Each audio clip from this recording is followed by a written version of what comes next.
Réunion en assemblée générale ce matin du personnel de l'ALEFPA, l'association laïque pour l'éducation, la formation, la prévention et l'autonomie.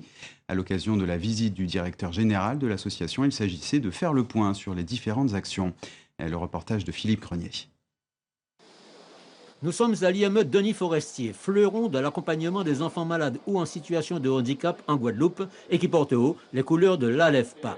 Aujourd'hui, ce sont 120 personnes œuvrant dans le secteur qui ont pu rencontrer les plus hauts dirigeants de l'association. L'occasion pour eux d'évoquer la prise en charge et l'accompagnement des enfants, l'évolution du secteur médico-social, le partenariat avec les acteurs institutionnels et la mise en œuvre des politiques publiques dans un climat général difficile. Je peux dire qu'aujourd'hui, l'ALEFPA est au plan national une association qui est plutôt en développement, qui crée des emplois et qui vient même consolider d'autres associations qui sont à un moment en difficulté.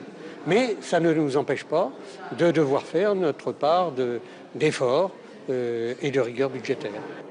Ici, à l'Institut médico-éducatif Denis Forestier, l'on reçoit une centaine d'enfants malades ou en situation de handicap.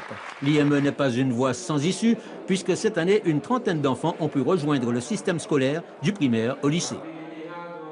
Depuis la promulgation de la loi du 11 février 2005, nous avons commencé à mettre en place des projets d'inclusion en lien avec les établissements scolaires. Donc nous mettons en place des conventions de partenariat pour permettre aux enfants qui sont accueillis à l'IME d'être inscrits dans un dispositif dans leur parcours de scolarisation. Le président et le directeur général de l'ALEFPA rencontreront cette semaine les partenaires institutionnels pour défendre les projets de l'association qui œuvre depuis 30 ans en Guadeloupe.